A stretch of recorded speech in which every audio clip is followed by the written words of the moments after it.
Hello and welcome to another Scout UK podcast, episode 140. It's me, Swansville. Long time no see. We're back in it, in the studio. Alongside me, got IB. What you saying, my guy? I'm good, bro. What you saying, man? Nah, man. I'm good. This guy's what's good. Yep. Hey, Captain. How you doing, man? I'm good, man. I'm alive. Capo. Well, Let's get it. Well, before we get anywhere with the weekend recap, obviously on socials, Scout UK on X. Scout.u. Yeah, it's on X. Twitter. It's X, bro. It will never be X. It will never be X in my lifetime. It will never be X in my On lifetime. X.com, Twitter.com. it is Scout UK. On Instagram, Scout.uk. And then on TikTok, Scout UK Podcast. So please like, comment, subscribe, follow these various pages. And yeah, man, let's keep pushing the movement. But without further ado, we have no other place to start but the Etihad, where I can't lie to you, I felt like it was the coronation of the league champions. It was Manchester City versus Liverpool, a match that I anticipated it being somewhat of a contest, but boy, was I wrong. You're a better man than me, yeah. But I Ivy, told him over the phone, bro. Ivy. It's not that, bro. Yeah, It's not Man yeah. City. I knew from time it wasn't gonna be that thing, I'm bro. gonna beat them. I told you. Did I say 2-0? Did I say 3-1? I think it's a 3-1. I think it's a 3-1. I told him I'm gonna win the game, But bro. yeah, a 2-0 win for Liverpool. Salah and Szoboszlai scoring. So what's like? Shobo. I don't even know why I call him Szoboszlai. Shobo. Zoboslai. Yeah, bro. One whatever brother his that name is. Corn was onto last season, blood. Rightfully so. He was adapting, bro. But that was last season. Now he's here, but last season he wasn't. How many men I flopped first season come back next IB, season, Darryl? that's neither here nor there. We're talking about last season. Last season, rightfully so to get onto him. Yeah, He weren't playing well. yeah. Guys were saying he's just a Hungarian Lalana. 22 years old. Yeah, so Simon that's 20 year they don't get this much. Anywho, You what, need to just let these guys grow, No, man. no. I'm not said don't let him grow. Last season he wasn't good. Now he's showing cool. Like he's arriving. but IB, you can't really say that because we've got onto players on their first season, even when they were young. In the first game, even. And first. so it's the game. It's the game But style. let's go on to last Sunday's game. 2-0 win for Liverpool. IB, what was your thinking to before the game? As obviously a Liverpool fan. When I saw the lineup, I knew exactly what type of game it was gonna be. And And when I saw no Haaland, I was thinking, raw. yeah, This is gonna be did we a- get any clarification about that? He didn't actually. He never played, did he? Nah, he wasn't even in the squad, Yeah, bro. I think. I remember. I remember seeing. I think right. That's new. Nah, I was Probably. I feel like it probably an illness or something. I was excited. Like, I was really happy with the lineup. Mm-hmm. And I always was the thought of, especially with Arsenal's result, boys just win. Because it's never about the result itself and what it does to us in the table. The psychological feeling, bro. We'll get to Arsenal. We'll get on to Arsenal. We'll get to Mhm. Arsenal. But boys, we needed that win for the Oh, shit, that's psychological today. side of things. Mm-hmm. So it was just get the win today. So let's actually even look back from there. So the midweek game. How did you think for Manchester City? Because obviously they went on to lose at Madrid. Did you think that would play into what happened on Sunday? Oh, cause Sheffield United winning, bro. you know what to do. First. What you say? Sorry, I didn't. So with how Manchester City lost to Real Madrid in the Champions League, Yeah. did you think that the No, but form the that they reason- would have The there reason would why I continue believe on? the reason why I believe would be Man City is because we are a better side Mm-hmm. tactically. Mm-hmm. We've got the momentum, Mhm. and as a whole, we are just a better footballing side than Manchester City. Okay. So that's what I believed we're gonna win. So then, with the draw that you guys had with Aston Villa, You know, even the draw against Aston Villa, Mm-hmm.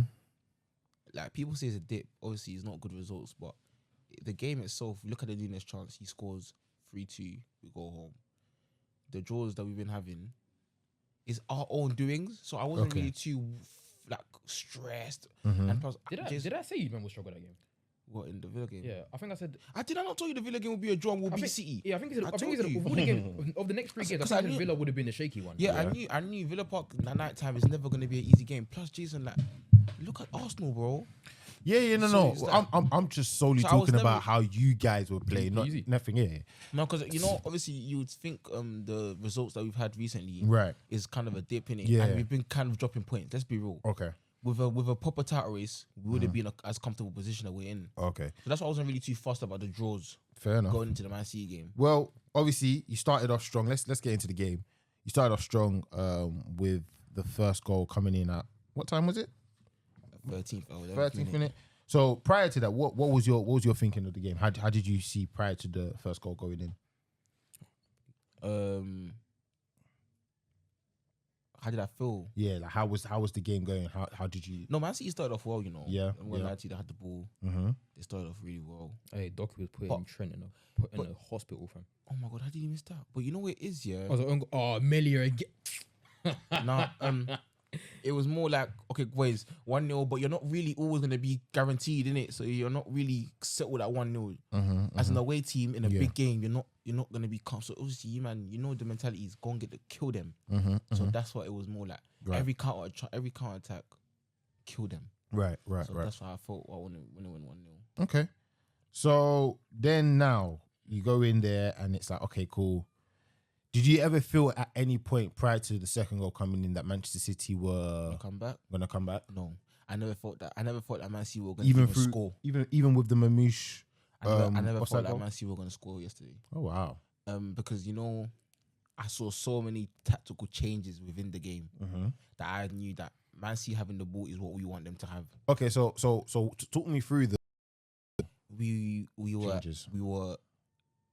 were defending, attacking, counter attacking, having the ball Okay. at so many different times within the game. Where did you see the change? Was it through the players or was it like how would you then kind of describe the changes within the players? The Szoboszlai, Jones, Diaz, Salah lineup told me already what type of game this is going to be. You remember the Chelsea game with Liverpool where it was kind of similar, where you had the ball, Yeah. but when we know that it's not going to really be a match where we're going to have the ball as much, we can adapt and we Okay, can the change our style. adaptability of that. Oh, the one earlier this season. Yeah. Yeah. So you know that was Chelsea a vs good game. Liverpool game, people looked at it like, oh, Chelsea beat us in the tactical battle in terms of keeping the ball. We realized that within the game that we're not going to really have a match where we're going to have the ball as much. So what we did is we changed. We became a counter-attacking team, or sometimes we would have the ball. So do you feel like the in-game management was what one needed to do? It was.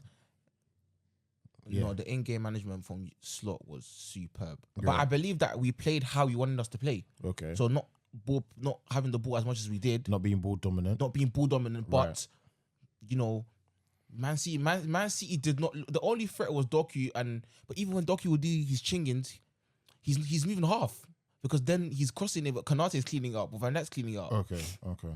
You know what I mean? So obviously, let's talk about the first goal. We spoke about the first goal, didn't we? So now let's talk about the second goal. So Yeah. the ball's played in over to Salah. Yeah, Salah gets on the ISO and he cuts it back over to Szoboszlai, yeah. and Bang it. Shoot. he scores. He scores what goal? He flat foots the goalkeeper. What a goal! At this point here, obviously, what are you thinking? Then are you thinking, alright, cool, Oh, we won the game. yeah, Just don't become complacent because in the Tottenham game, we were in a similar position. yeah, And then Tottenham scored. A lot of games. Yeah, we'll be in similar position, and then the team will score, then it will deflate us, the team. But I just felt like Kanate and Van Dijk were never going to let anything happen yesterday. So I was Facts. kind of, and Man City just didn't look scary. they didn't look. Like, No, they had a few chances, but they just knocked wide, too Yeah, wide. but Or it like was- just not. you They know- weren't accurate with their yeah, chances. man. If it was on Doku, what was it really? Because I think Mamouche had a couple. I think did he score? But he was offside. Yeah. there was That was at 1-0. I think he had a chance where he hit it wide, but that might have been the same chance. I think it hit the post and went in. But they had a couple chances where it's like, hey, cool. If these obviously go in, then there's a game. It's but a game. apart from that, it was kind of in bits. It wasn't really a constant thing. Obviously, like the Doku on Trent was constant, but other than that, it weren't really much else for City going. I don't think so anyway. Yeah. But yeah, Liverpool kind of knew what they were doing, and it's just like, cool, let them have the ball. Once you get the ball back, run and counter, and obviously that's how they got their second goal more so. But yeah, I think after like this, I think after the first goal, I was like, this game's done, man. I couldn't really see a way for City to come back and win this game or whatever. Like, I just don't think they're in a great position right now. And you got man like 47 doing niche and no one saying anything. Okay. Constantly ghosting. He wanted to do a couple games against Ipswich and blah blah blah. And he says back, bro. That's bullshit, bro. So let's just talk on the Liverpool aspect first, and then we'll speak on Manchester City. So obviously the game is done. Obviously Curtis Jones scored the goal, but it was offside. I think The was 3-0 one. Yeah. Oh, that goal. Oh, yeah, that so wasn't was- offside. That would have been so beautiful, So man. was offside. Flipping out. Oh, man, see, you got cut open. Yeah. But then after that, it was pretty much smooth sailing, isn't it? Towards the Yeah, end it of the was game. smooth, man. No, Just the whole smooth. they were calm the whole game. So Yeah, man. let's talk on Liverpool. Obviously, you've played really well. You've now faced But all the you know really what? containers You know we what? I'm need to. beaten away from home in the Premier League. Wow. So just talk us through how you feel with the game being done and how, like, you now are 11 points clear with a game in hand, of course. No, You've got gameless. you've got the game Yeah. above Arsenal, but how do you feel coming into that? Why have you got a game in hand? Because we're gonna be in the Carabao Cup final Oh, you have to move the and game. Champions League. Yeah, so that's Yeah, that makes sense. I feel really, really happy. Like a sense of confirmation that now everybody believes in it. I already knew we were gonna win the league, but I feel like now that this is why we had to win yesterday, because it was like a confirmation for the country. I think believes is the wrong. I think accept is the right word. Yeah, everyone. Yeah. I think accept is the right word. Yeah, definitely. you know, it's acceptance, 100%. Yeah, and so it was just, and I'm just so proud because, bro, I've waited 5 years to have this feeling, bro. I was chatting so much shit last season because I thought we were gonna win it. Oh, by the way, we're not having an end of season pod. If this is No, we will. we're not having an end of season I pod. might even, bro. I'll be I'm just so happy, man. very real. That one there would definitely, if we are to do one, we'll definitely do it on StreamYard. We're not coming here. Guys, you guys don't know. No way, bro. Since I've joined the pod, I've waited so long, bro. Bro, Like- you joined the pod like a few weeks after like we started the pod. Like, No, but remember, no, but we as in- started as pod. in- You were champions. yeah. No, we wasn't, bro. We were in the tire race. We last minute tire race thing. Man City where they beat us last season as well. We fell short. So like it's just like more of a wow. I'm so proud. And the man them in the team deserve this, bro. To be honest with you, They deserve as it, bro. from the outside looking in, yeah, Liverpool are obviously deserving of the plaudits that they're getting right now. They've been playing some great football. I will say that the slot effect has You definitely. think we win it? We win it. I think we still win the league with Klopp though. That's a very good question. I think so too. I think this is a testament Yeah, of Klopp's. I'd say so. I think this is a testament of Klopp's Foundation. ability to build a team from the ground up, because this is his team. Yeah, it is. But I will say what's got them over the line, and obviously the lack of competition, and then secondly, just the dominance that they've shown. I think, as you said, the adaptability to go from various different styles has been wonderful to watch, and they've been able to kind of play a style of football that, listen, if you stop us in this way, we'll have another way to dominate. And I think that's something that should be given plaudits to. Slot. What I will say though is that the lack of competition, and obviously the competition that we will be speaking about throughout today's pod, it's dire out there.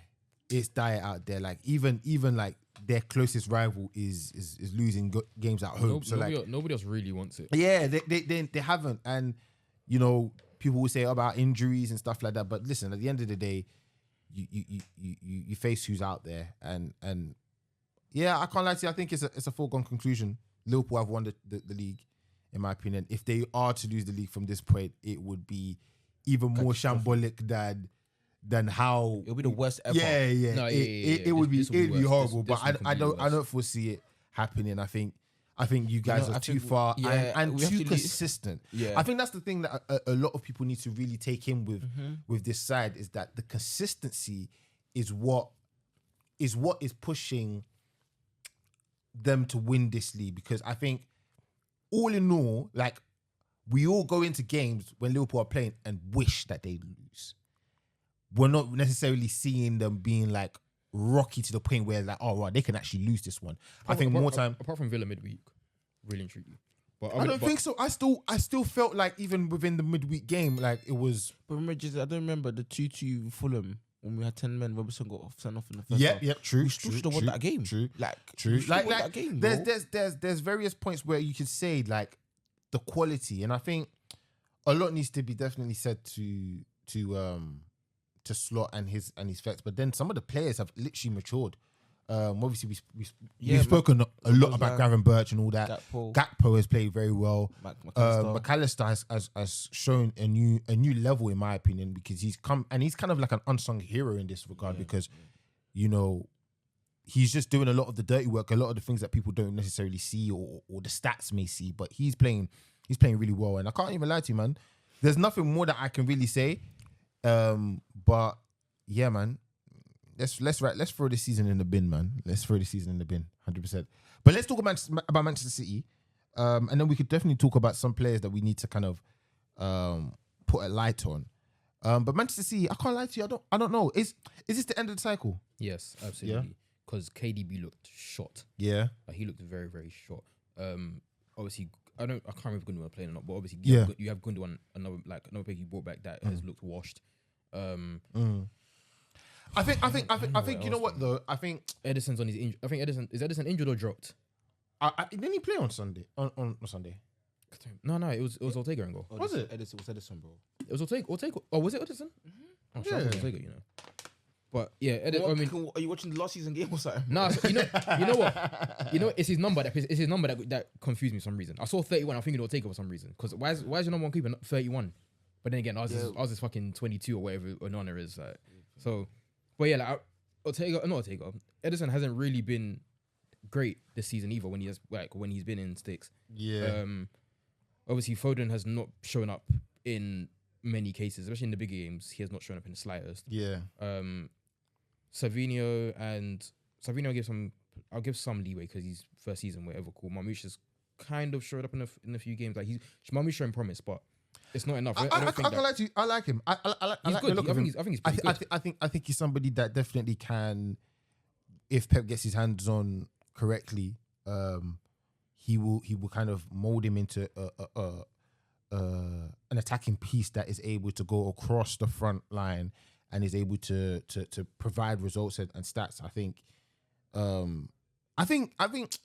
Manchester City are a good team, but at this point there are certain players that need to go. There's dinosaurs that need to go. They're on the end. They're on the end of whatever cycle. And I think the cycle that they were in. Like, but so then with that question, do you feel like Pep is the right person to bring them out of this cycle and take him into the next one? Really? Because we've never seen Pep do this. We've never seen Pep go through a period where it's this dark and then fix it. 16, 17? When he first came in at Manchester City? I don't think it was that wasn't his team though. Yeah, that's another. It wasn't his team. So you're saying because he has throughout the years, the variation has changed.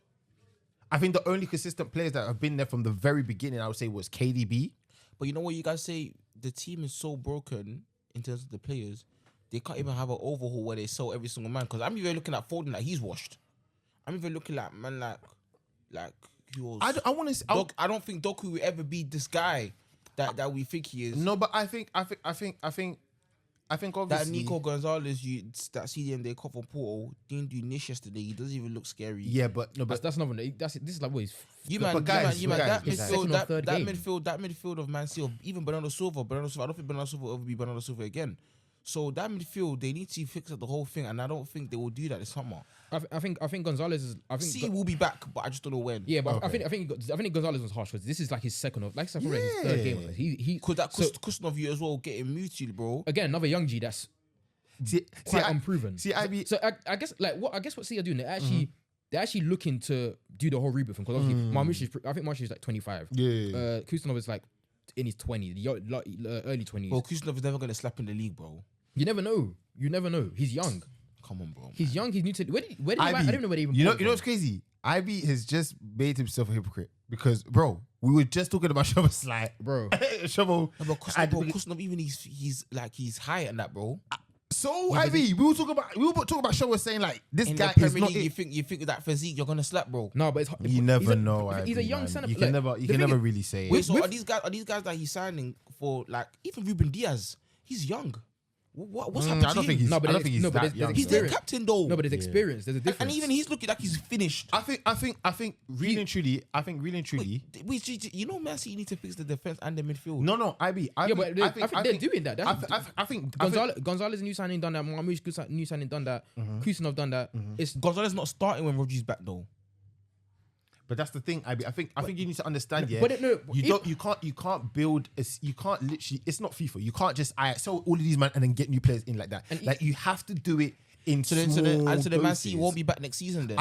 You never know. Then that means Liverpool win it again. You never know. but the thing you is, never know. On the Gonzalez thing, we said for months. Are we said, entering a domination of Liverpool then? IB. we never know. We never know. We never No, know. We have to see. Oh wow, you know.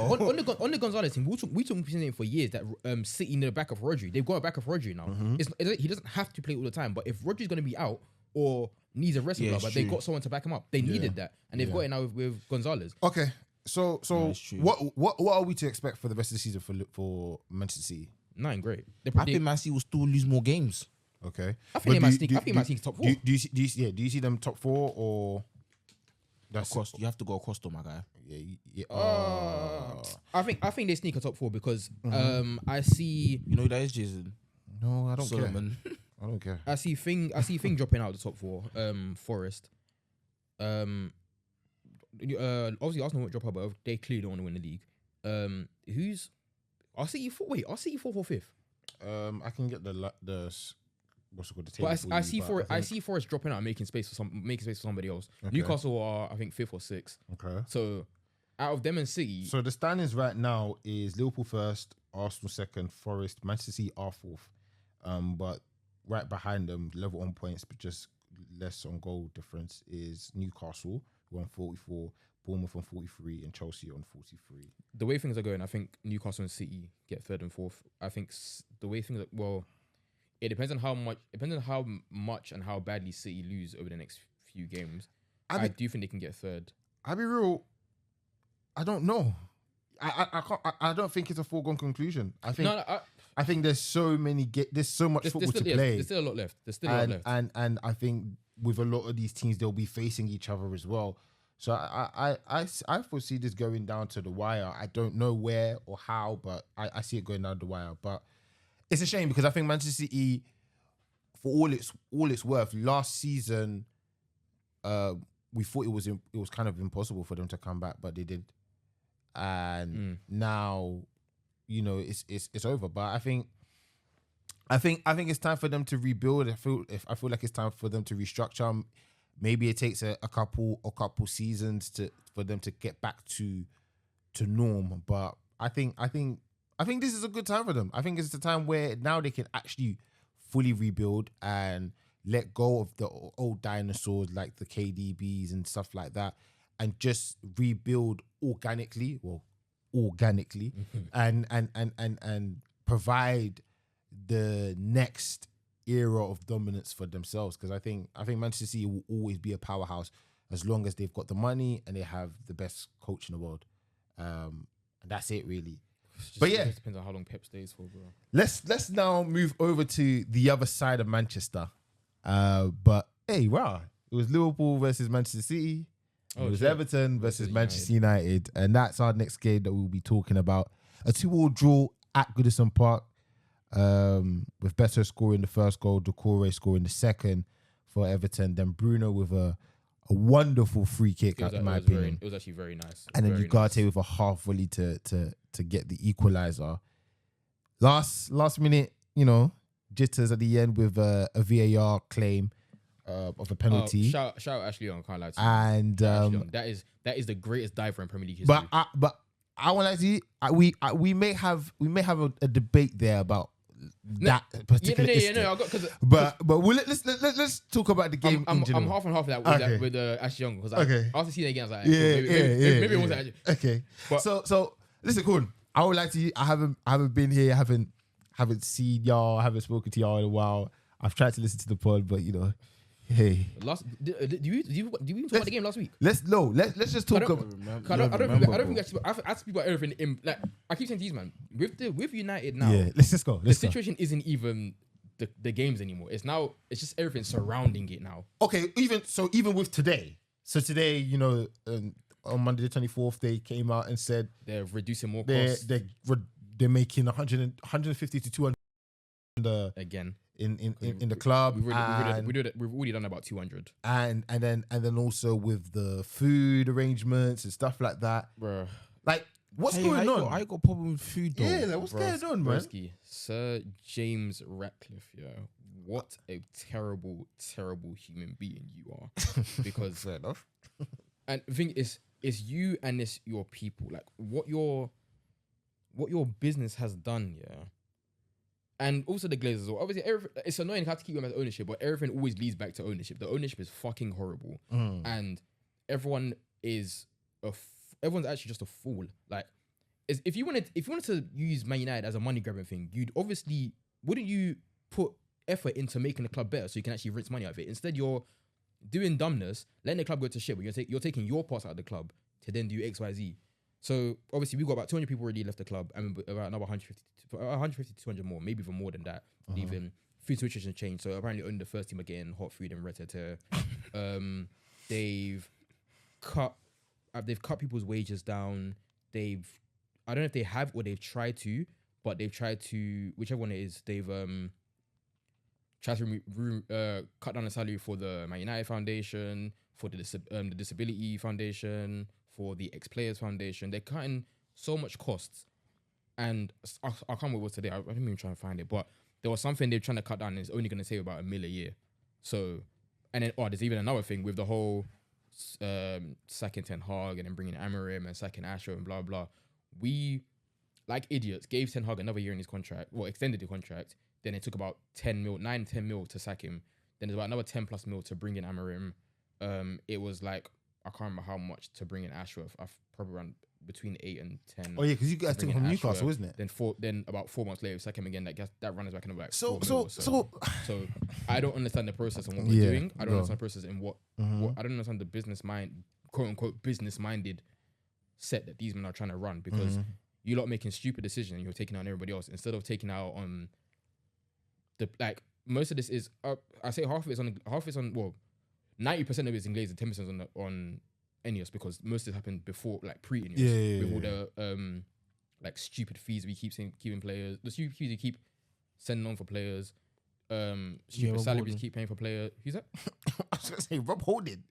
Yeah. Fair enough. But yeah, okay. Like all the dumb fees we've been paying for players, all the dumb salaries you've been paying for players. Yeah. All of this is a culmination of stupidity. Because it's now obviously coming back to bite. And the funny thing, I think I said in my GC, like, all this was happening, but I don't think we ever thought we'd be in a position where we're this low. Yeah. Like, we're actually this low. We're actually broke. You know, you're actually a 15th place team. Yeah, no, and bro, it's not even like genuinely moving like a 15th place team. Yeah. Like, we actually have no bread. So how did you get here? Honestly, I want to know, how did you get here? How are you gonna get out? I don't know if we do get out. When? We're in a Barcelona situation, you know. Like, this is just as bad as Barca. So how did Barca get out of that situation? Boy, fraud. I don't know how. Because Barca still then was signing players, but they weren't allowed to, put them into the thing. At least Barca are actually, somewhat decent, I guess. Barca aren't out of their situation realistically. Yeah, they're still in it. And that's the thing. Their shit's being masked by them still doing well in certain competitions.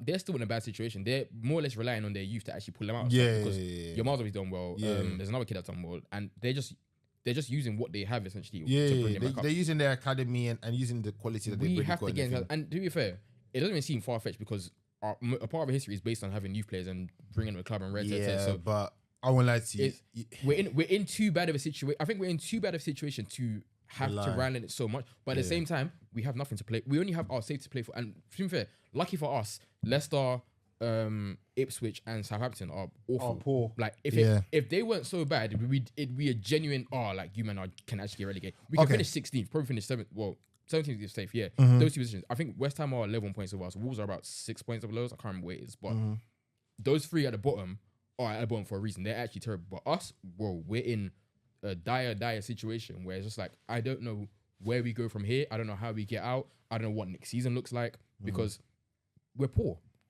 We're actually poor. And it's just all down to ownership, and the top of the club is doing stupidity over the past however many years. So okay.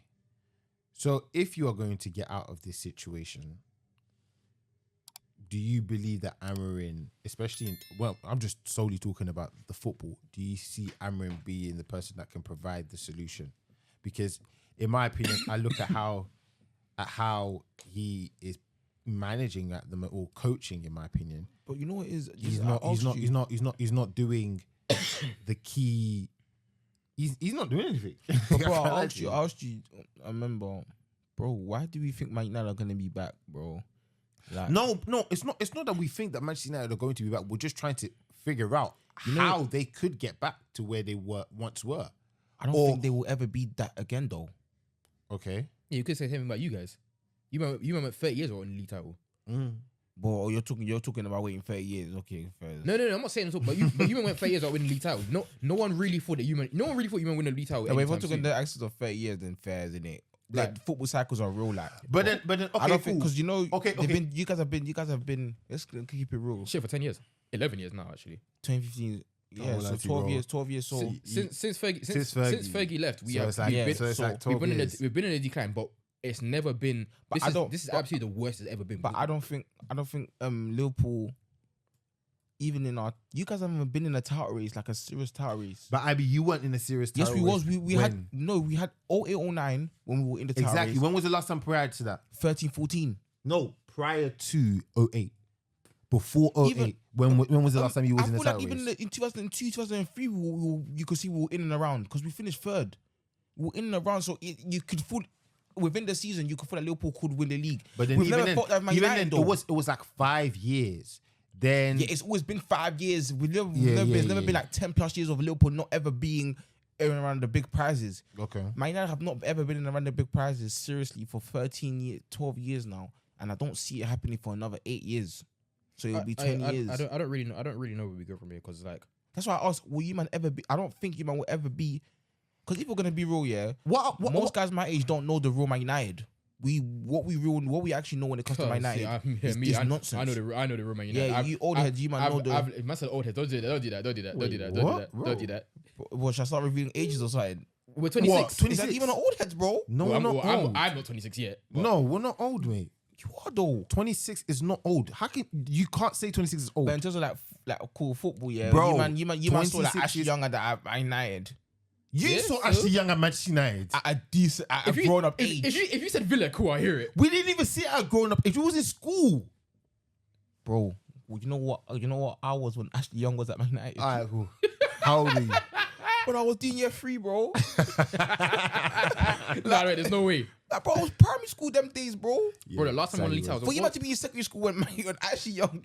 No, was but at Man secondary school and United. primary school, you're still in school. What are you talking about? You're talking like the boy in uni or something like To that, be in bro. secondary school when Ashley Young was at Man United is crazy. And I bet when he was at Villa, you might were like year 6, year 7. we were in primary school for sure. In primary school, It was in I primary don't know what year, but we were. Aston Villa Young. Yeah, we was in primary school. Year 7, man. Yeah, 08-09 season. Yeah, we was in primary school. We was in year 5, year 6. Year 5, you still have an understanding of life. I think he joined United in like 11. You're just To chatting your have ass, a man. proper understanding of life when You're chatting Ashley your Young was ass, at man. Villa You niggas just is call it crazy old, to man. me. But it's call it old, bro. You're I man. can't believe you're age shaming 26 and saying they bro. were old. Like, what the But in heck? terms of football conversations, like in terms of football nostalgia, like you man are kind of old heads, bro. We've seen a lot. Yeah, like, come on, bro. We've seen a lot. Okay, we've seen a lot, but that doesn't mean we're old. Man, what at a decent age when Gareth Barry was live and get me scoring. Come on, bro.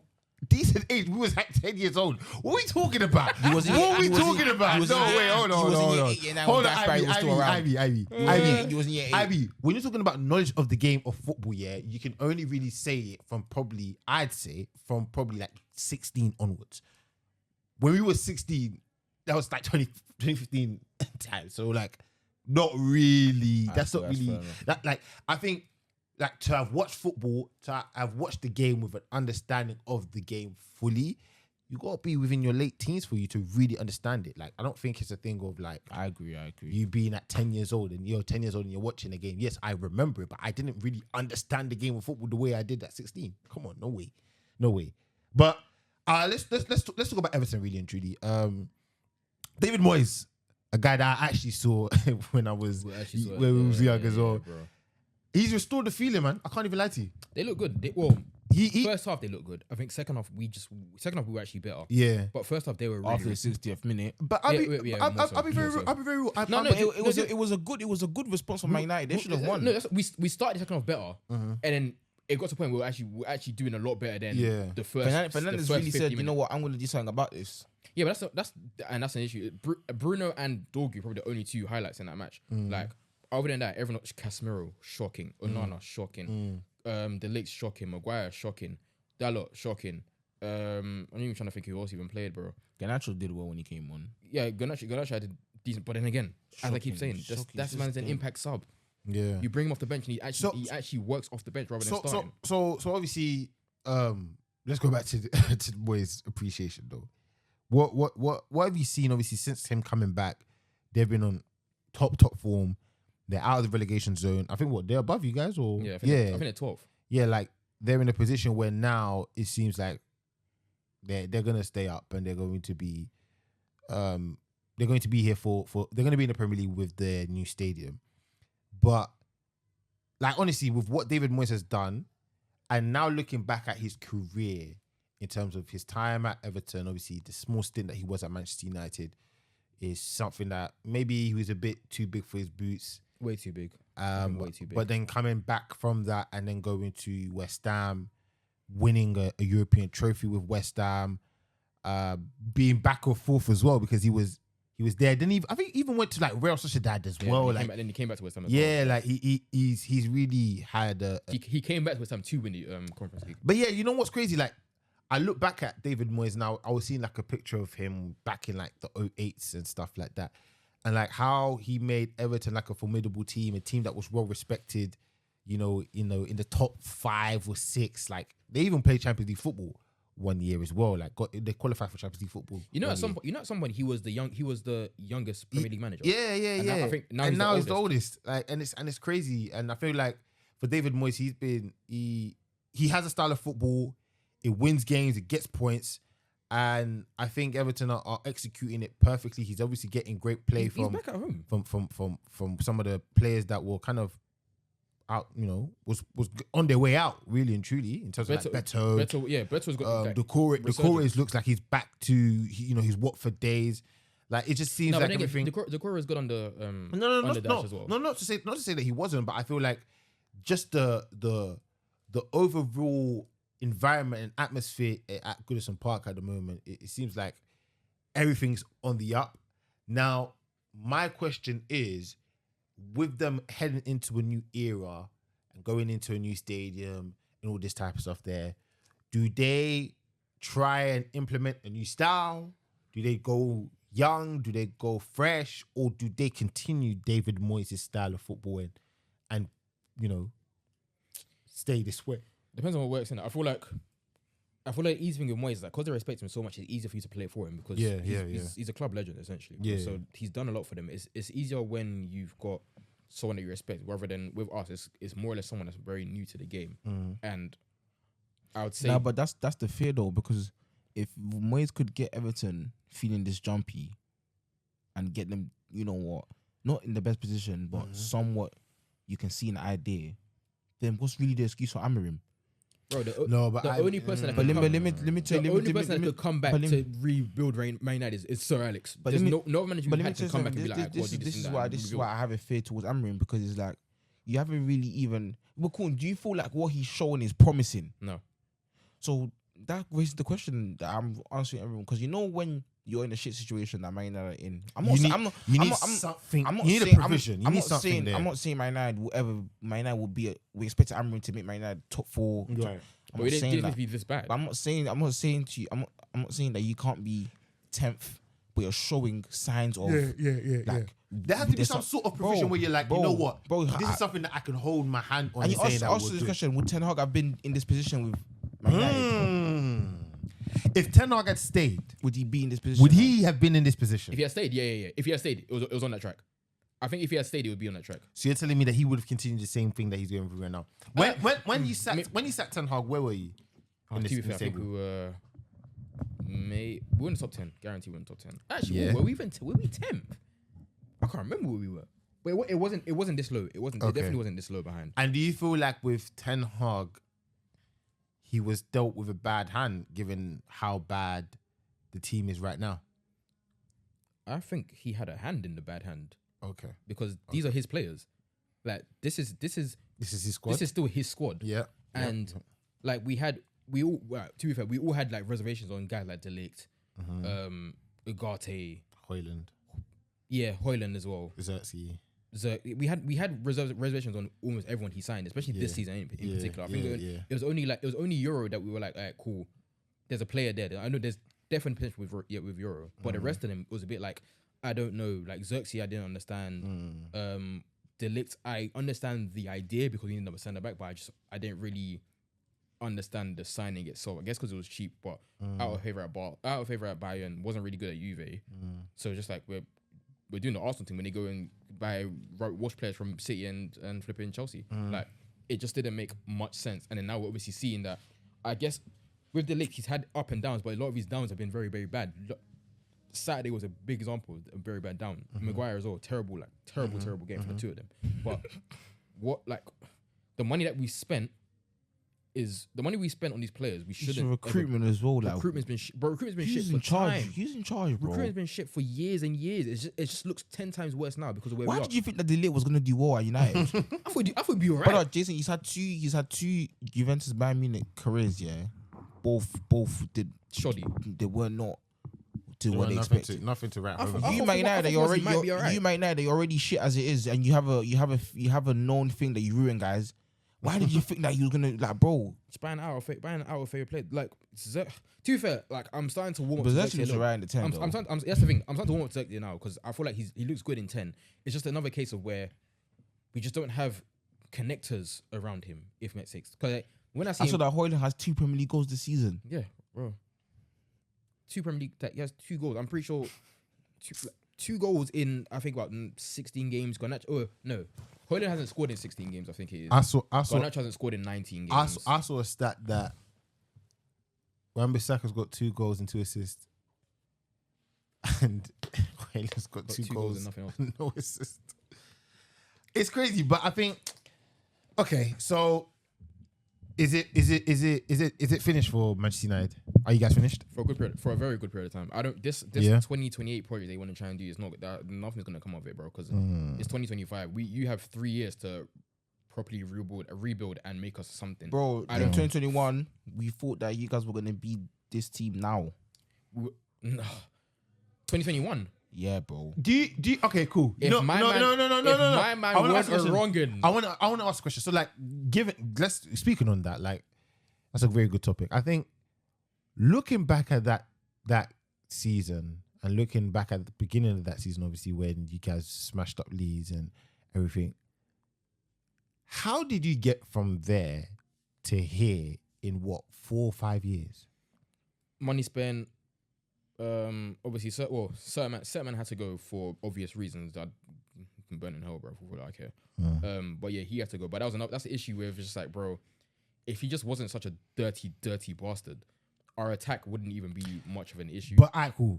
Alright, if I know, go on. Yeah, don't say that you're gonna regret, bro. go. Don't say that you're gonna regret, man. Go. But like, just money wise, management wise, everything from there on just went so far down. That's what I'm saying, bro. I don't know how you look at the club and be like, alright, cool, we're gonna splash X amount of money here, and here, and we're gonna think it's all. You can't throw shit at a wall and hope it sticks, bro. Like you can't just constantly just throw money at the issue and be like, oh, okay, cool, It's gonna be this is done. gonna work. This is gonna work. Yeah. There's nothing. As I keep saying to you, there's nothing at the club right now that's like, okay, cool. This is what we're trying to do. This is what we're planning to do. This is what we're going to do. And then this is what's showing that this is the works that's showing from what we planned out. Right. For the past 4 or 5 years, past decade, in fact, it's just been nonsense after nonsense after nonsense. The club really and truly has no culture, has no real set standard. The standard right now is bullshit. The standard actually is bullshit, and you're seeing it now with man trying to cut costs on minor things that are essentially some of it is even your fault. You're even part of these issues that you're trying to cut costs on. So I don't understand what the thing is here. And then the whole thing with like stuff with Rashford. Obviously, Amorim said some dumb stuff. No denying. He said some dumb stuff, but at the same time, we have this never-ending debate whether whose fault it is. Both of them, both Rashford and Amorim are both Rashford and the club, in fact, are at fault for the situation. Yeah. With Rashford. Yeah. But Rashford looks good at Villa, bro. You need a new. We said this from time though. You need a new environment. A new environment was needed. Let's Actually looks alright. let's wait. Another one got sent off straight away. Another one that needed a new environment. Let's wait. Bro, this new environment excuse is starting to get on my nerves because it's because they don't need a new environment. No, because we said this time and time again. I've said this time and time again. Anyway, the culture at United is very toxic. So certain guys have to leave to go and build confidence again. Anthony's done that. Rashford's done that. I mean, I don't know what Sancho's doing, but like certain men have cut and they've done well at other places because they need to leave that environment and go somewhere else and actually be free. Okay. Because and this is what I'm saying. This environment will not change for the next 10 years. And exactly, and that's when we go back to ownership and management and blah blah. No one is doing anything really and truly to try and change the culture at United. It's such a dark place where you got guys doing things they shouldn't really be doing, and then they get axed for it. Abro, thank good heavens for all the evil the Manchester United have done. May they continue to rot. Bro, I say this all the time. It is what it is, bro. I don't think, bro. Man, despite people ruined their childhoods, bro. What era they were going through in 2008, it was George, bro. Bro, it is what it is. They sold something and now they're reaping it. We're paying for. What we're in now is everyone else's dream. What we done to everyone in their childhood is now come back to bite us in the arse, and we're obviously paying the price for it. Lucky for me, like I said, I saw when we were good. So, but it's more annoying because I saw when we were good, and it's now like where we have from. It would be better now if you were good. It'll feel better. It will feel better, but you know what, bro? It's not happening. I don't know where we go from here, bro. Listen, let's talk about another club, a club that doesn't have a representative here today, but I can't lie to you. I will be representing. We will be calling them for sure today. Today, you got Arsenal versus West Ham, and boy, oh boy, a 1-0 win for West Ham at Emirates. Bowen scoring a diving header from Wan-Bissaka's cross. Teddy just said they like his drop points that game as well. Listen, I want to talk about Arsenal. I want to kind of get a little ISO on Arsenal. I'm very disappointed in Arsenal. The squad, the team, and the manager. A lot can be said about the board and, you know, executive decisions and stuff like that, but I generally believe that they've been doing things correctly in terms of making sure that there is money there for Arsenal to be spent for Arsenal, to bring in players, to sell players, and all these things here. I just believe that Arsenal have been reliant on Saka so much, and you know what? I mean, we were actually prior to this pod, we were actually talking and watching, previous takes that we've said across this podcast, and I feel like one thing that we have brought up many a times, me and IB especially, is that Arsenal need a 9. Arsenal need a striker. Arsenal need attackers, and Teddy, he would say, oh no, we need a defender, we need a left back. Okay, cool, you get a left back. No, we need a CM. All right, cool, you get a CM. You said, then it's like, all right, cool, will you get a 9 or do you get a left winger? Oh, no, I don't really need a 9, we need to get a left winger. I'll be real. A lot of the issues that they have right now, or the lack of goals or productivity. Wait, wait, Ivy, I'm coming. I'm gonna cook. I'm coming. All of the issues that they have right now, I would say a lot more of the issues that they have right now would be solved if they had put in a lot of the time and the expenses towards getting a world-class 9, which were there available for them. Or just adequate signings in the summer. Not even adequate signings, because I believe, yeah, they are guys that they perceive to be, these big boys and stuff like that. But really and truly, they're shopping in, the lower end of the thing. I feel like really and truly, they got to put the money where their mouth is. If they really wanted, like last season, what made them lose the league last season was goals, right? Yeah. It was goals. Yeah. So you go and get a goal machine. You get a guy that goes in. That's your problem. That's your issue there. We saw already, like they when they had that first title run, where you always talk about, you know, where they were before the West Ham match and whatever. Like their issue was their spine. Okay, cool. They had more protection. The midfield is now secure with Declan Rice and all this type of stuff there. Yeah, cool. The last season, it was the lack of goals. And obviously, Martinelli was stinking up the joint. They were heavily reliant on Saka. So for me, it's getting somebody that is going to lessen the burden for Saka in terms of out wide and get a focal point. Get somebody that is able to grab you goals, who's going to make goals out of nothing, that's going to take the game by the scruff of his neck. And I feel like, again, they were like, okay, no, we'll just get more defenders, shore us up in the defense. And I feel like they didn't learn from their mistakes that they did last season, and now they're in the position where they bring in guys like Raheem Sterling on loan. Raheem Sterling, who last season was poor. Extremely out of favour. He was not even on. Sometimes he wasn't making squads. And you're telling me that you're going to bring him here and he's going to be a backup for Saka.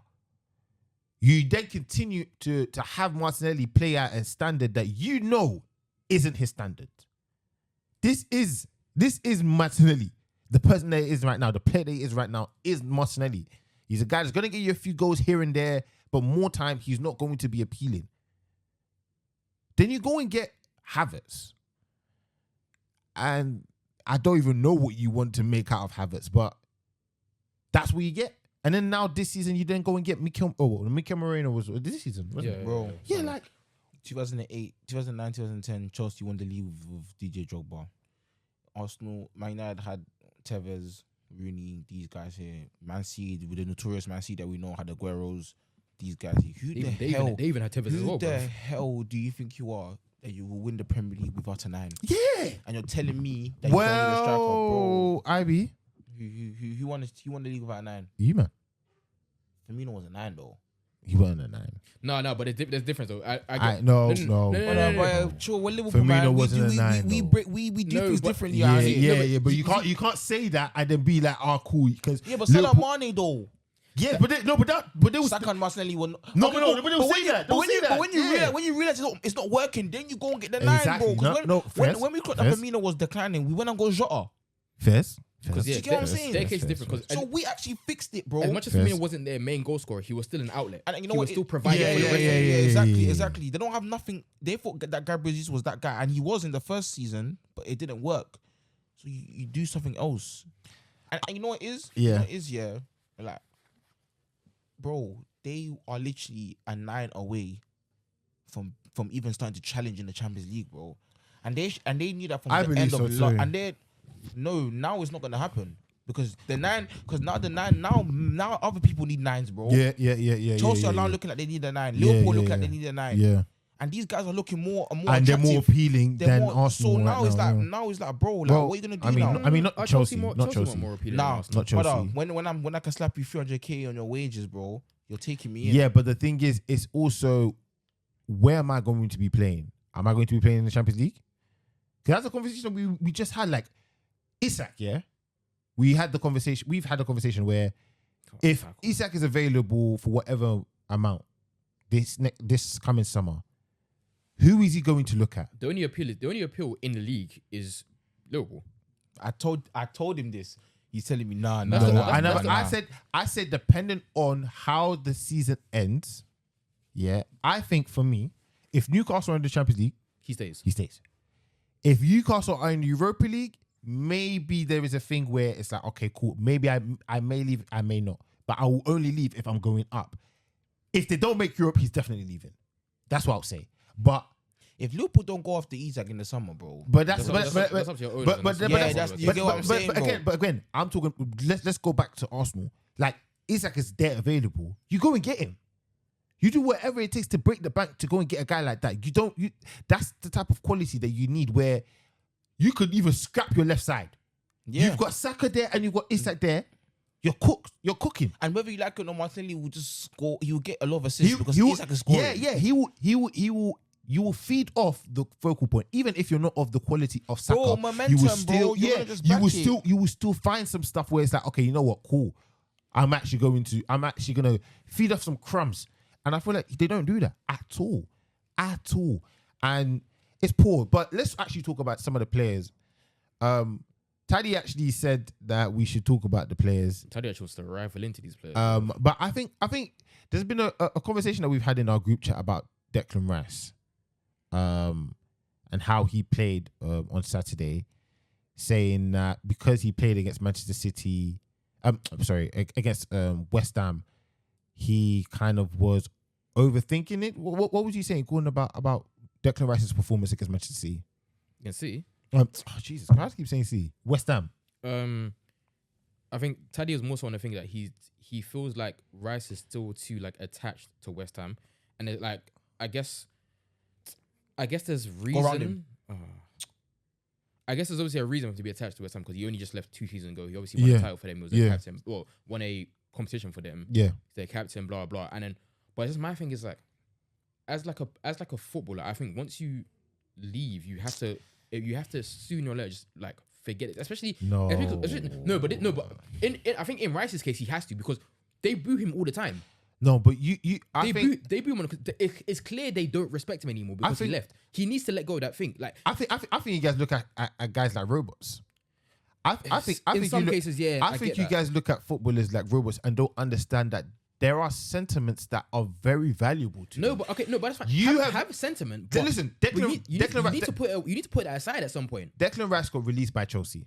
Yeah, he signed for West Ham at a very young age. I think we was in school back when he signed for Manchester. He's been there since then. His first game he played against Arsenal, he scored. I think he scored in his debut against Arsenal actually, that in 2019 season, and like. He went up all the ranks, yeah, to then becoming captain, to being the captain that even lifted up the trophy, bro. Yeah, and then he leaves, and he is now being seen as a villain by the group that literally heralded him as a hero. Which is why I say he needs to put the sentiment aside. I know, but you have to understand like the emotions behind it. You can't. It's like this, yeah. Like imagine. It's like I'm trying to look for an analogy, but like imagine you're with your mum is now you've left your mum's home. You've gone to your wife. You've gone to your marital home, yeah. He made it relatable. like you've left your mother's home, yeah, and you've gone to your marital home, yeah, and like every time that you see your mum, it's hostile, and you're like, wait, ma, like.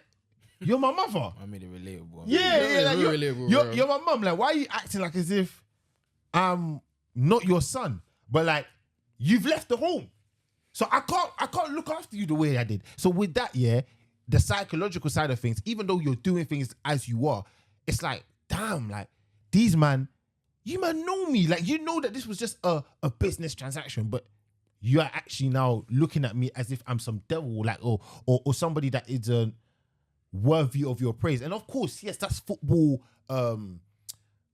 propaganda. That's football's kind of environment, especially in the Premier League. And he did go to Arsenal, bro. But no, I don't know.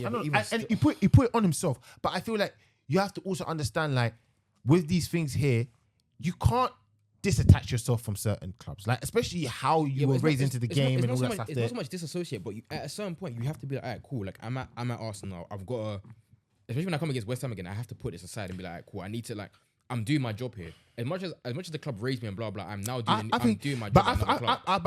think he's just having poor games. Like the way Taddy has said it, like he's saying that his worst 2 performances have been, at Emirates against West Ham.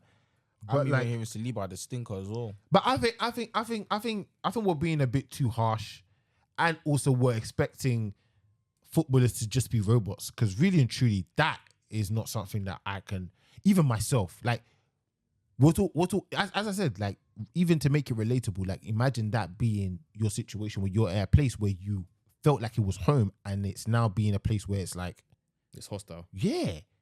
And that hostility is now affecting your game. It's going to affect your game one way or another, because you're thinking why or how, or actually I need to now play really well, and then you're overthinking things.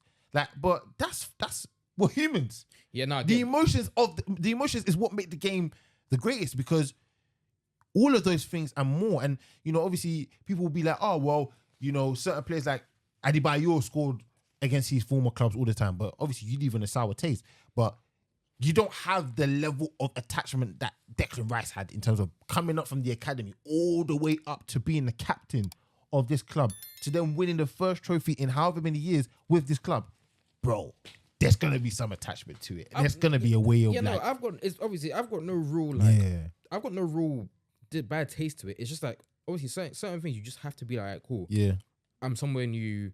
I got a job to do. I can't keep coming to West Ham games and be like, all right, cool. This is my old club. I don't want to. Obviously, I'm not saying that's how he's going into it, but I guess how like Taddy sees it. As like, he's coming into these games where he's a bit on the edge, or like trying to do too much to make himself look good. When just play your normal game. Like, just play your normal game. But obviously, I don't think he has been playing well for a little bit anyway. Well, not crazy bad, but it's just been a lot of £105 million worth. But yeah, like oh my god, I forget sometimes you was worth that much. So let's talk about my club then.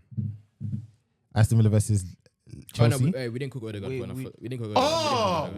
Wait, hold on. No shoulder guard. Good. Thank you so much for the save, bro. You have to in the hide and seek. Odegaard, bro. You have to, man. On my mother's life, bro. Him or Bruno? No, bro. And Odegaard. Ironically, Bruno saves him. Odegaard has been very, very, very bad, and it's almost now he's hiding now. And since Saka's been out of the picture, it seems like as if he thinks, oh wow, that was a great move. Like, he's just lost himself now, and it's horrible to watch. I said to my boys, he stinks. I said to my boys yesterday, I was like, he stinks. What Odegaard is he cannot be your sole providing 10. He's obviously not of the same quality, but he's David Silva in a sense of you need another person to do the final ball for you. You can do all the intricate things in the middle, but you have to play it off to somebody else to then do the final pass. Guys, because Odegaard as your sole providing number 10, it's not it. I'll be real, yeah? It's not it. I'm looking at that 2020-2023 season. It's spooky. Because obviously Odegaard, I swear he scored like 15 league goals. Martinelli scored. Martinelli scored bare goals as well. If you mention competition this season, what competition did they have that season? Like, maybe that's what they were good. I won't lie to you. They were good, but when the times get tough, when you lose your guys around you, you have to be the man that steps up. I can't lie to you. This kind of gives more props to Saka, in my opinion, because for him to have been carrying these guys, Saka has always been Arsenal's most important player. Bro. Always. And then now, it makes me seem like Odegaard, maybe that was an anomaly. This is his level. Same thing with Martinelli. That might be an anomaly. This is his level. And I think... You know when he says that, it's peak. No, I genuinely believe so, because you showed me more of this than you showed me more of the good stuff, of the great stuff. Because ever since then, because even last season, there was a lot of periods where we were thinking, Odegaard, why are you acting this way? And it's not changed since. Sometimes he looked good sometimes last season. Same as this season. He's looked good sometimes this season. Yeah. But for the majority of this season, he's been poor. If you're going to be the captain and number one, you have to step up. Miles, when no one is good, bro. Miles Lewis Smelly. Hey, okay. Listen. Sorry. I don't know if that was a red card, man. I don't know if that was a red card. It was because, bro, the keeper was obviously lying, bro. I don't know. I think if it's not a goal scoring opportunity, Miles Lewis Skelly, calm yourself down. It's a professional foul. No, Ivy, we talking about calming yourself down. Bro, that was a red card. Ivy. That was a red card though. Ivy. But the pass he got was a viral though. Hold on. Ivy, you get a hospital pass, yeah? The touch is poor. Kudus is right there on you. Bro, you're the final man. Yeah? Bro, I'm taking you down. Even though it's not, because for me, it's just gone past the halfway line. That's where I'll say it's not a red card. That's normal instinct. Because anyway. I think for me, that's there. If he goes on, if he gets the pass, I don't think you should taking him down. You know, what's he gonna do? He was already off balance. Kudus pushed him. Kudus took the ball of him, and then he was already off balance. So he literally, if he doesn't let go, then I think there was even another player there for what's it called for West Ham. That's what I was thinking. There's one player. So I think really and truly, if he didn't do that, it would be 2-0. It'd be 2-0 West Ham. So he did. I think he did the right thing. I don't think it's a red card because I believe when it comes to the last man or when it comes to those situations, there if it's not a goal scoring opportunity, then it's a professional foul. I don't necessarily think. I'm pretty sure there's an Arsenal player on the other side of him. I don't think it was the last. I don't think it was the last man. Yeah, but I think because he turned and obviously the open field, but I believe it's a yellow card.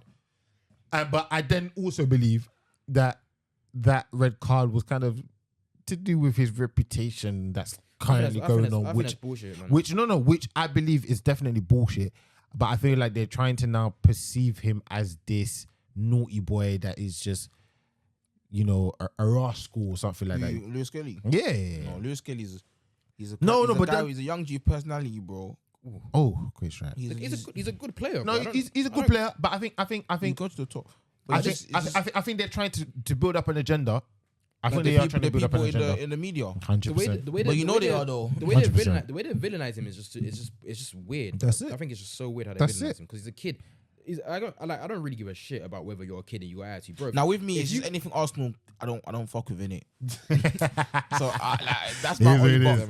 But It he's is. a calm. He's a player, man. He's Yeah. a young I G think, as well, I think if man. you're, I think he's a Leave better, him alone, I think man. he's even better. If you're a kid with that much confidence in yourself, bro, He's got many more years to win the be Prem. who you need to be, bro. Like this country in general hates personality. Across all sports, they hate personality, bro. Yeah, especially from Especially- if you have a certain. Especially when it comes to certain hue of your skin, they hate personality. But bro, Certain demographic. if you're a good player, bro. Talk your shit. Do what you need to do, bro. All right, cool. Let's then talk. It's alright when Palmer's egoistic with his celebration. Even him, we got talking to him, bro. Let's talk. I don't Aston Villa versus Chelsea. think so. Well, to be fair, from the highlights, 2-1, he was busy in the highlights. 2-1 loss. Oh, Cole Palmer's this cold guy, this buff guy, calm guy. But as soon as Lewis Kelly wants to show he's something, I know. I got a question. God.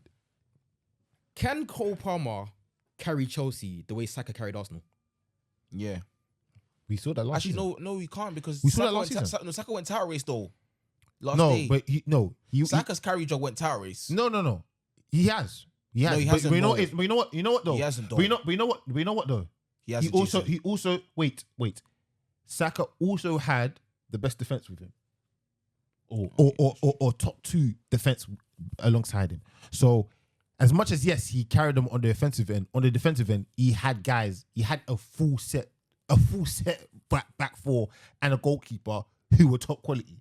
Where you could say, you know, Ben White is up there with the best right backs. The Saliba, Gabriel, there's no real, you don't even need to even have a conversation about how top they are. And then the left back in who was their left back last season? Zinchenko, whatever. Like so, and even then, Timber last season. yeah, even then, like they've had top 4. They've had a resilient back 4 where it's like, okay, you know what, cool. That was a lie. But it wasn't Tim was injured most of last season. But even then, like just even if it was just random guys, they had the best centre back pairing, other than Liverpool's. If we're being real, So Arsenal. Yeah. they do. So as much as Saka did it on his own on the offensive end and he has carried them over there, he's also had a great defense behind him as well. Whereas Cole Palmer last season, he showed, bro. And you know why if we it's true? didn't have Cole Palmer last season, we would have been relegated, bro. That We would have been relegated last season. So there's a carry job in that. I think talking into just going into what's kind of going on this season for Cole Palmer, I think Wait, last season was his first season. his first professional season. Hey, if man start saying he was a Starting and one everything. season wonder and that. I don't believe he's a one season wonder because we've seen the quality this season and I feel like we will I'm not always saying he continue is that. as well. I don't want. I think- I don't think he is, but Imagine guys start screaming that. I just don't think he's had a good. He's not had a good season this season. I think it's point blank to say like it's not a. Diss Well, to really, say. you're saying He's not had a good season. Yeah, well. Especially comparison to last season. I think compared to last season is a lot because he done so much last season. But what we're seeing this season isn't of the standard, especially for this half of the season. Anyway, like, let's talk about it. He's not been great, and I guess you can say because the team's bad, he's bad. And I think Teddy spoke about it like last year with Manu and stuff like that. Well, this season anyway with Manu. Like it gets to a point where you can be so good at some point, but if the rest of the team isn't pulling their weight, you're gonna start dropping out. No, to but their that excuse that his team's bad, the team bad is not true because the team was bad last season and he shone. Yeah, but but then again, mainly last season we were bad and he shone. Now this season he looks a bit. No, out but of mainly place. still. what I would say for me, mostly because of formation, but he does look a bit. for iffy here and there. me, that's where I will go. I'll go in. I believe a lot of the issues that we have right now is due to Enzo Maresca's inability or lack of ability in really analyzing the best of the players that he has, and has just been really about system. And which is crazy because at the beginning of the season, I was talking about how, his adaptability, more of the in-game management that Slot was showcasing, Enzo was showcasing that up until December. And, since then, he has just been so reluctant to change things. He's been so reluctant to use the squad.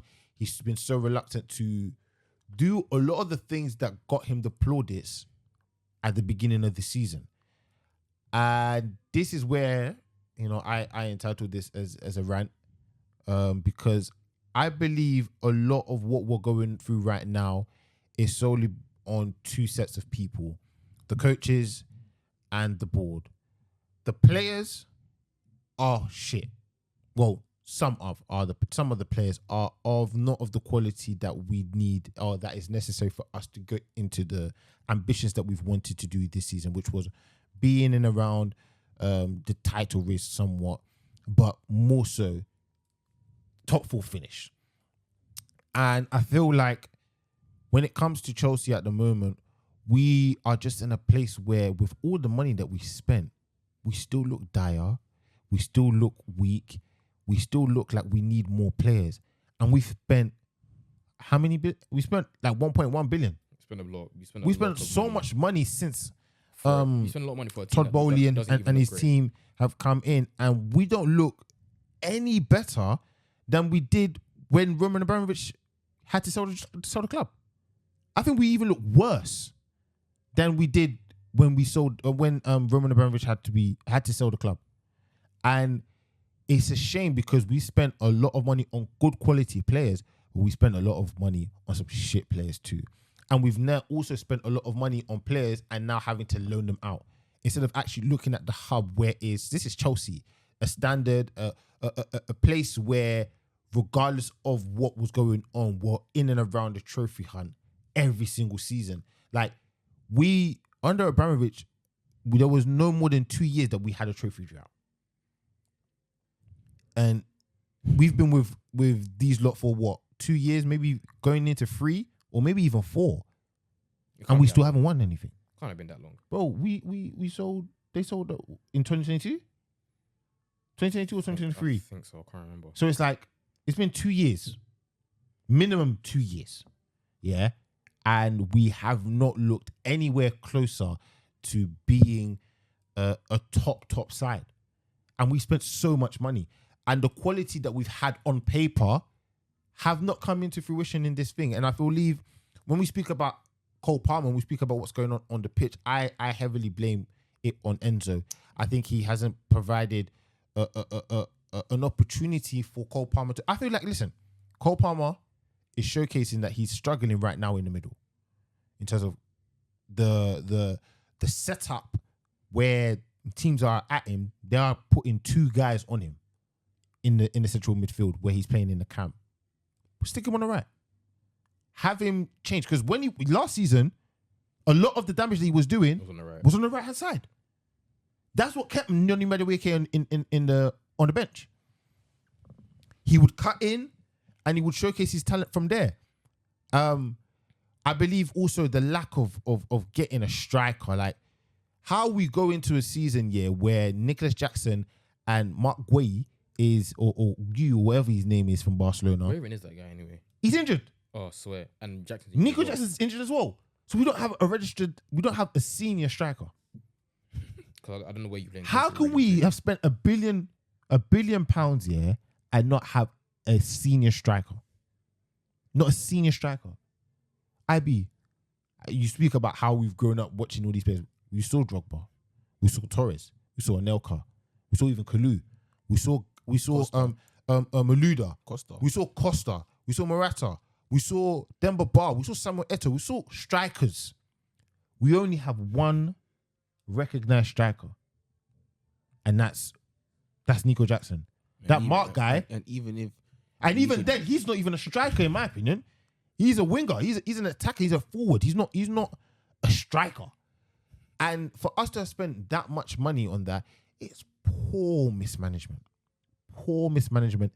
And like even us like losing games, like I haven't been able to pod during the losses, and I thank the good heavens that I haven't been, because I wouldn't know what great header. Great header. And Leeds have been on it, to be fair. These are our top team, bro. But like, man, like to see how poor we've been, yeah, has been very, very bad. And I especially what's going on the pitch, I definitely have to put down Enzo. Enzo's lack of substitutions. I'm telling you, everything that we was giving him plaudits at the beginning of the season, he stopped doing. Like everything, bro. Like in-game management, in terms of tactics, in terms of players, in terms of just style of play, in terms of just the adaptability, all missing. In terms of use of squad, all missing. Like we're making subs and we're only making 1 or 2 subs. We get 5 subs, by the way, and we're making 1 or 2 subs, and it will be late. And you're thinking, wait, what's going on? Is there enough quality on your bench to make adequate subs? Not anymore, because what he did in January, he said, all right, cool. Joao Felix, deuces.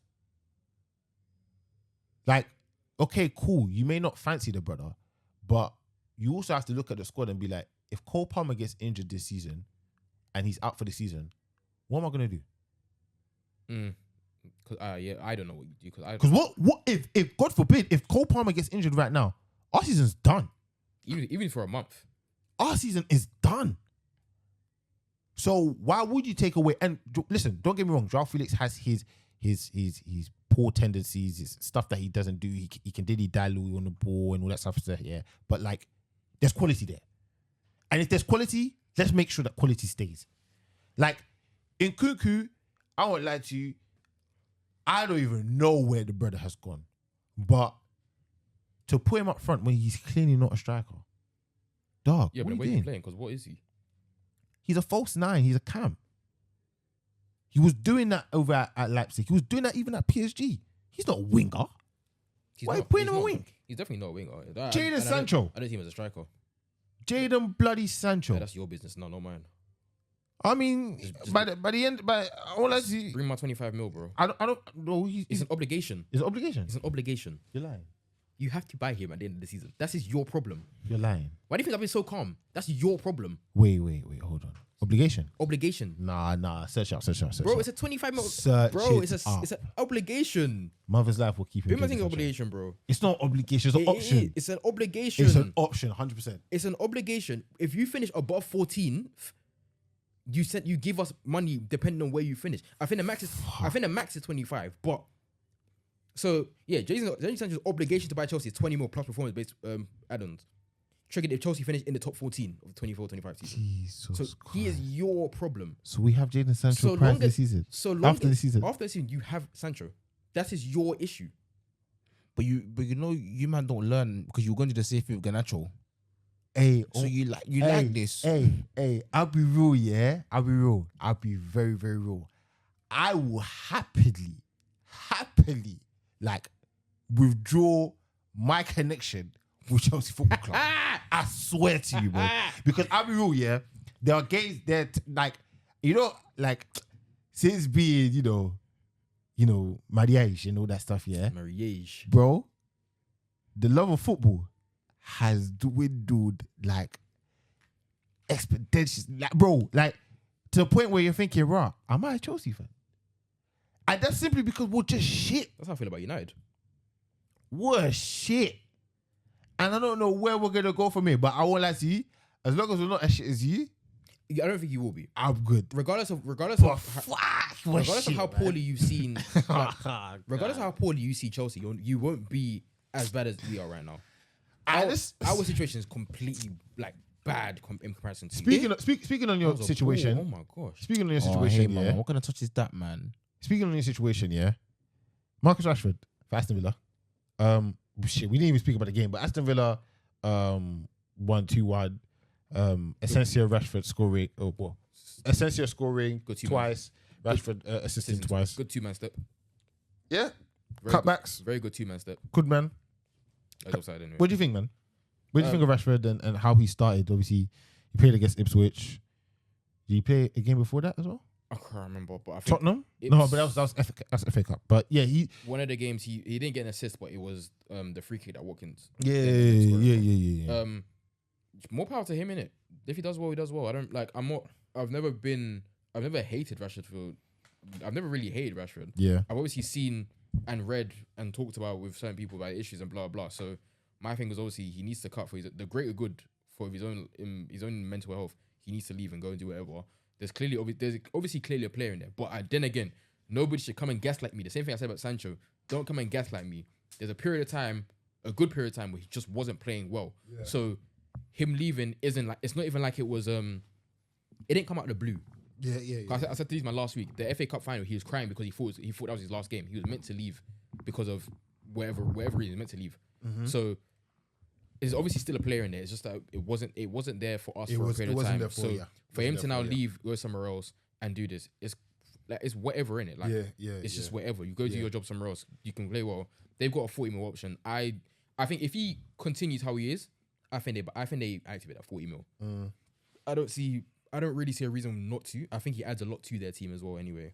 And it'll be a good signing for them. If he does well, he does well. More power to him, honestly. Like it's just what it is. It's just like we're in a terrible situation where we have to go and get rid of man, and then we can't even flip in. We have three attackers. Crazy. And 2 of them aren't even, like, one of them isn't even good. One of them is only good off the bench. The other is a 9.5/10. So boy, our other winger is injured for the rest of the season. So boy, just Man United. Listen, if we have to go through Chido in the mix, then it is what it is. But broski, I don't have a single expectation for Man United from now until the end of the calendar year. In fact, from now until December, I don't see anything. Okay. I'm just a fan. Okay. I'm just watching games. So let's obviously talk about the rest of the league. Obviously Newcastle versus Nottingham Forest. That was a really good game. Good game. 4-3 win for Newcastle. Isak scoring a double. Them man are good, man. That's a good tie. That was a good tie. I do think they sneaked up 4. Yeah. I do think they sneaked up 4. Yeah, and I believe it. I just like I said earlier, I see Forest dropping out. Yeah. I don't know if they can hold on to it for this long. Mm-hmm. I know there's like what 12 games, 13 games left of the season. Yeah, about 11 or 12. Yeah, I don't know, because I think Newcastle up and down, but if they keep on the ups, then then surely they'll get into it. It's whether City actually remain in 4th as well. Ipswich versus Tottenham, 4-1 win for Spurs. Yeah. How do you guys think about that? Yeah, should have happened. I would have. I might not have been shocked if Tottenham lost, to be fair, but yeah, I can't even say shout out them. Do you have shouts? Because I've got a trivia that's gonna. No shout out today, you know. Yeah. No. Fair enough. Well, my earlier shout Ashley Young for that. Yeah, the dive. Incredible dive, man. Incredible. I'll be real.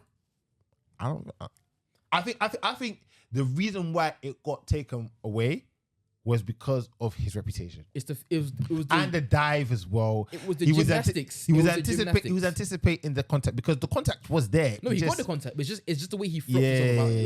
Like, I thought it was a penalty at first. Yeah. And then seeing the replay, I was like, okay, you know what? I can't even hate you tough, man, because you helped us a lot of time with the diving. So boy, fairs. All right, cool.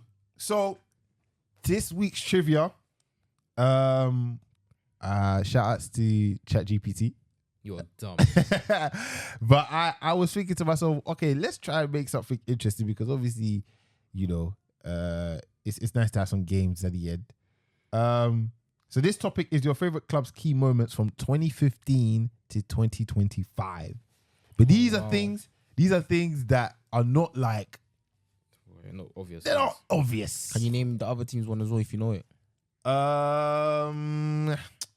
Yeah. We'll do that. Okay. IB's winning again. IB versus Corn. I might not win. Bro. Who wants to go first? Definitely will. IB. Me. You want to go first? All right. Yeah. Cool. So IB, Liverpool went unbeaten at Anfield in the Premier League for nearly 4 years. Which team finally ended this streak?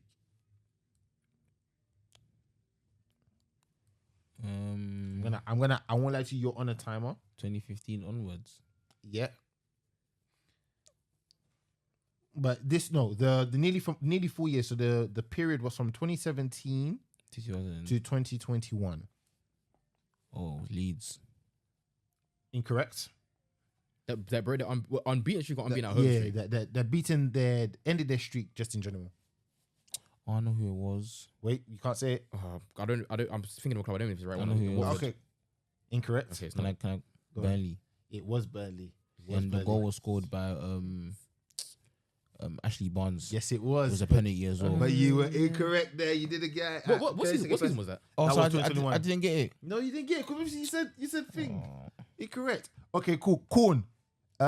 Which player did Louis Van Gaal mistakenly refer as Mike? Mike during... Smalling, Chris Smalling. All right, cool. That's folklore history now, bro. Cool. Okay, so you got that correct. IB, who scored Liverpool's first ever Premier League goal under Jurgen Klopp in October 2025? October 2015. Emery Chan. Incorrect. What? Yeah, incorrect. His first goal. His first ever Premier League goal. Oh, you said Premier League. I said it. I did say man. Premier I'm League. going to listen. I did say Premier What League. was it Micham on? Europa League. That's Yeah. River Kansan. Oh, Yeah. Do you have a go. Have a go. Days, fam. I'm trying to think it was there in 2015, bro. Lallana. Incorrect. The correct answer was Christian Benteke versus Southampton. in a Yeah, the 1-1 header. draw. Okay, cool. Corn. Who was Manchester United's top goal scorer in the Premier League in 2015-16 season? 15-16. Yep. Who was it? What was that? Was that Van Gaal's last season? That was Van Gaal's last season. Yeah. Um, I don't know. Premier League goal scorer. Yeah, Premier League goal scorer. I'm trying to think who was in the fucking team at that point. Van Gaal's last season. Was it Rashford? Incorrect. IB? Anthony Martial. Yes, Yeah, sir. it was you one are of them correct. two. It was one of them two. Okay. Man, you back in the game. 1-1. So then, Liverpool's 7-0 win over Crystal Palace in December 2020 was their biggest ever away victory in the Repeat Premier that League. question again, please. Liverpool's 7-0 win over Crystal Palace in December 2020 was their biggest ever away victory in the Premier League. How many different players scored in that match? Okay.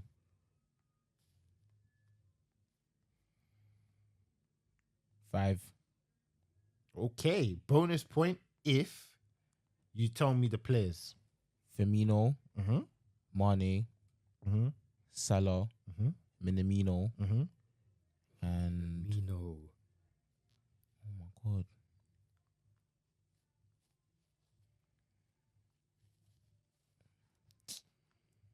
I should know this, man. This is not good of me. You're almost there. Hold on. Can I get position? A clue, come No, on. I can't But give you a clue. You I've know got the it. question right, and this is bonus. Come on, but I can get position. Midfield. Jordan flipping Henderson. Well done. Okay. Foul. Corn. Turn, though. What was Manchester United's biggest PL win between 2015 and 2025? 9-0 Okay, great. Gets you. Southampton. Well done. Okay. Okay. Yeah, they got waxed that game. Oh my days. They got smoked. Okay, cool. What is the scores? Right now it's 2-2. Okay. With who was Liverpool's first Premier League signing under Jurgen Klopp?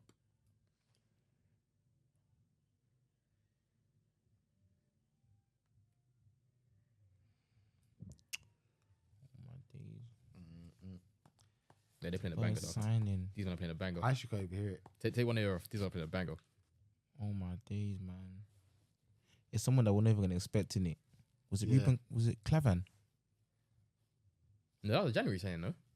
Nope, it wasn't Clevan. Do you have anyone? 015, first signing. I remember. It was all 16 summer, bro. Oh yeah, he came middle of the season, innit? Yeah. 16 summer. I'm gonna go again. Nah, I ain't got. But I'm gonna bro, I ain't got a Scooby. I'll be real. Grich. Yes, you're right. Actually, There's no. Grinch. Oh my god.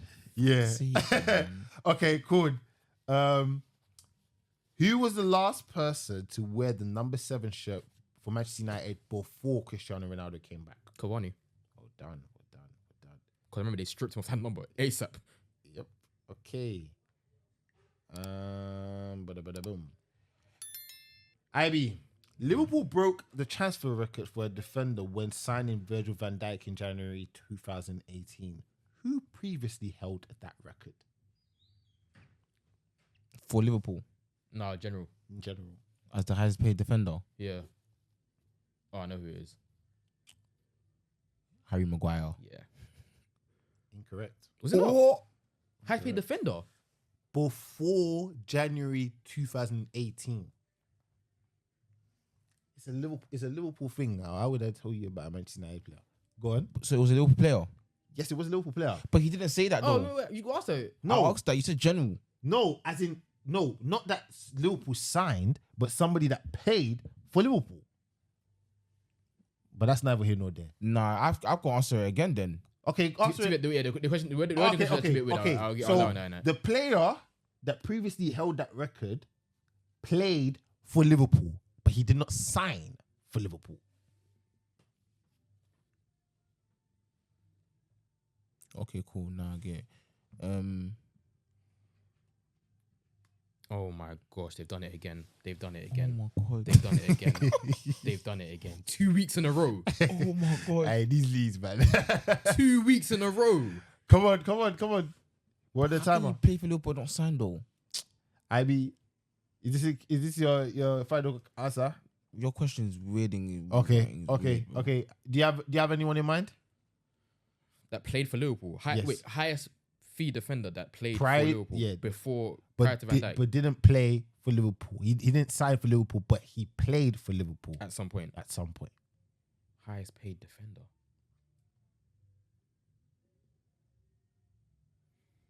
Who the hell that's been a good defender? Oh, tell a lie. He did sign for Liverpool. Bro, come on, bro. So what the hell? he did sign How for can you Liverpool. pay for a team and not sign for them though? He did play for them. We know this though. Yeah, he played for them. Now start the question again. Nah, bro. This. Wait, You wait, might say- give me another one. Give me say- another one. I can give you. Come on, bro. I'll give you another one. Alright, cool. Who was the last person to score a Premier League goal for Liverpool under Jurgen Klopp? The last player, Yeah, Jarrell Kwanzaa. incorrect. McAllister. Yes, it was a Callister. Wait, but Brother, didn't give me a chance. nah, I'm not. I'm You wrong didn't even though. give I'm me a wrong. chance. I'm going wrong. Okay, good. Who was the first player to score a hat trick for Manchester United post Alex Ferguson in the Premier League? I thought that should be obvious, but then again, first player post thing. Post Fergie. Ain't it Ahmad Incorrect. in the league? Yep. Bruno Fernandes. Incorrect. No, he's never got a hat trick for us. Anthony Martial. In what game? Oh my god! What? Oh, fuck off. man. Was it a bagger? Was it Bro, was he Southampton banged it, was bro. Southampton game? Yeah. Yeah, fuck yeah. Yeah. I should have known. Hey, Leeds are tapped. So then, cool. The next one for you. What the hell? Next one for you. Cool. You know, I thought it was a replay. Bro, I didn't even click, bro. Yeah, I didn't even clock. I was actually reading this thing. Nah, these are fake, man. Cool. Who was the first Manchester United player to score in the Premier League under Eric Ten Hag? Wait, but Kun got it wrong though. Yeah, but he asked you two questions, remember? asked you two questions. It was from that Man United question was for me. No, I asked no. you two questions. Remember the question before, the defender one. Go on. Who scored for Ten Hag first? But I didn't answer it though because you worded it wrong. Adi, I'll give you. I'll deduct a question. Who scored for Ten Hag first? Fuck, we lost the first two games. We played Liverpool. We beat them. Where even is this question? I'll probably get it right. Because I know who scored. Well, I know someone who scored in the game, but I don't think it was the first goal. Come on. You're gonna have to be quick. My mind's Gonna have to be be quick. What's the question, bro? You're gonna Ericsson, have to I be don't know why I'm saying Ericsson. It's not incorrect. Ericsson, though. I know it's not. Who was Ericsson. the first Manchester United player to score in the Premier League under Eric Ten Hag? It was in the Liverpool game. I can't remember. Because I remember the Brighton. Hey, my brother, Wait, what was the you first gotta team? be quick, please. Liverpool. We're on a timer, please. I know one goal. I won't lie to you. I won't lie to you. Wait, hold on. IB, if Jadon you Sancho, don't- bro. Yeah, if Oh, you it don't was know, him. Oh, fuck's if sake. you didn't know, IB, I would have been very disappointed in you because it was He against you, sat man. down. He sat down. Yeah. bro. Yeah, I think I knew he scored, but I didn't know. Okay, I didn't know it was IB. the first goal. Who was the first? Okay, quick fire. Who was the first Liverpool player to score a Premier League hat trick under Jurgen Klopp? Quickly.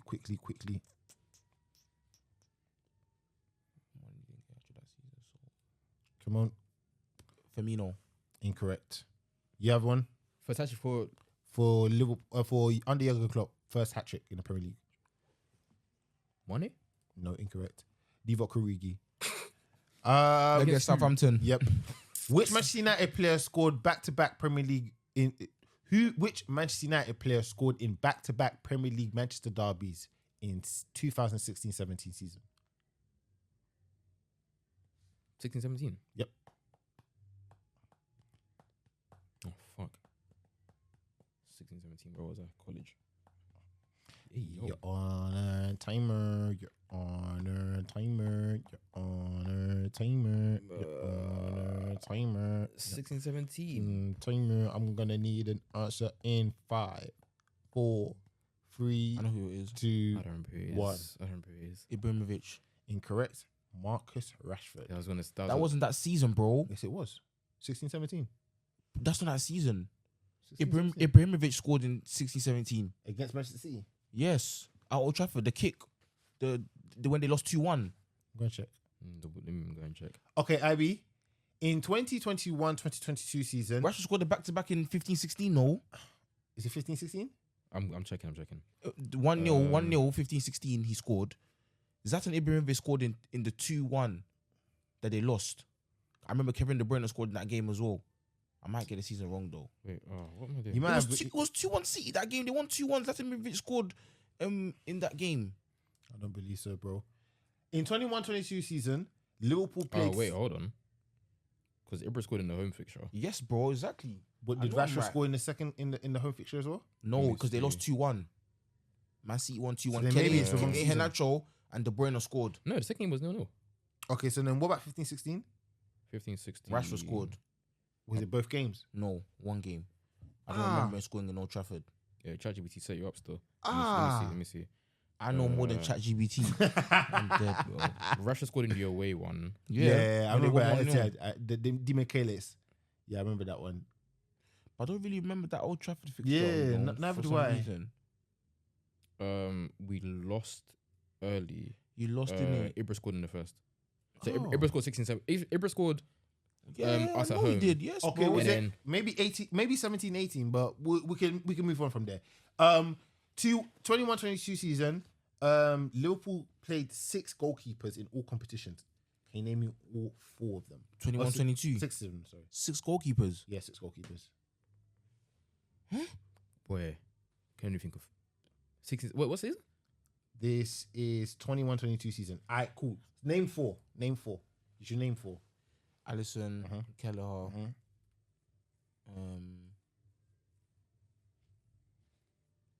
I'm pretty sure Marion was there this time. It's the other one I don't know. I'm gonna have to put a timer because Yaros. Incorrect. Obviously. Karius, one of them. Yes, he is. And you have Karius. one more. The You other have one, one more. I've got no clue. You have one more. You have one more. You have It one would more. have been a You random have youth one player. more. I've got no clue who it would be. Come on. I don't know who it would be. Adrian. Oh, I forgot he was there. Okay, who was the first person? Who was the first player, United player, to score a Premier League own goal under Eric Ten Hag? Oh, goal under Ten Hag. Oh, we have 3 minutes. The first own goal that under Ten Hag era. Yeah, I'm just gonna say Maguire.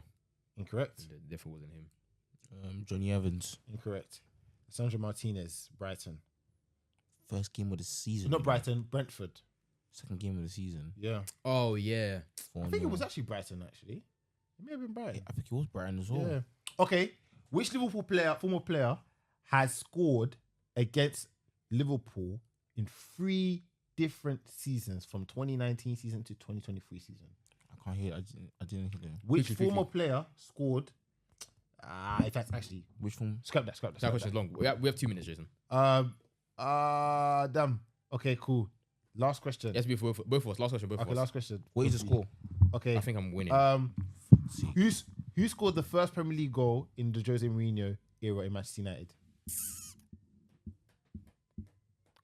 5, Lukaku. 4. No, incorrect. 4, Rash. 3, incorrect. Hey, I don't believe this is correct. Who did it say? Just trivia. So yeah. one man- Hey, one listeners. It might have been, It know. might be man. It might be Nah, but you man, this trivia question was a bit booky because ChatGPT shines. Hey, ChatGPT. Nah, be okay. But yeah, I know listen. more than ChatGPT, bro. Safe. Listen, shout out to you, man. Thank you for listening. Thank you for watching. Until next time, God bless. Peace. Peace.